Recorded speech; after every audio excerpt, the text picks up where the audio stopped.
د پیښور زری پوهنتون د پښتونخوا په کرونده او زری تحقیق کې پراخه برخه ده او د غونډې په اخره کې ګډونوالو او په خاصه توګه زده کوونکو دا ناسته ډیره ګټوره او بلله. اګریکلچر نه پس بیا چې دا پروډکشن نه پس دا بزنس ته راځي نو بزنس اګریکلچر پروموټ کول د لپاره موږ بزنس کوو نو دا ای سره دا تړل شوی دی نو اګریکلچر از دی مین تھنگ بٹ بزنس اس کې ای سره بزنس څنګه کیږي نو دا موږ از د کوډر سره کې موږ از د کو دا به موږ مخکې ان شاء الله خپل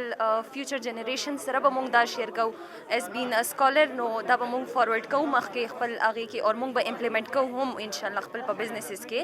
او دا سرټیفیکیټس خو موږ ته ډېر زیات فایده ورکوي ولې چې موږ مینجمنټ زده کړی دی کې نو اټ واز ویری بینیفیشل.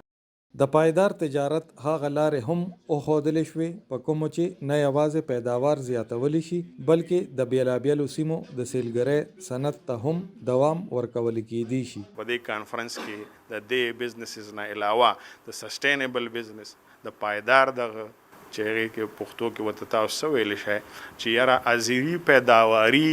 زمونږ چې کم پوټنشل دی هغه منټیکټي خو داسې واکړي شي چې موږ د وسایلو استعمال په دې توګه وکړي شو چې دا را روان جنریشنز لپاره روان نسلونو لپاره هم موږ په داسې حالت کې پرېږدو چې د هغې نه زیات پیداوار کیدی شي.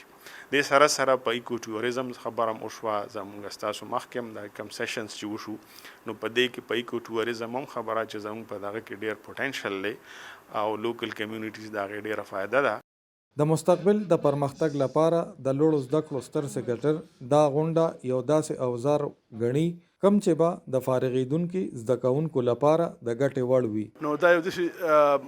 یو کانفرنس و چې دا په خپل باندې یو داسې ټول دی یو داسې اوزار دی چې هغه د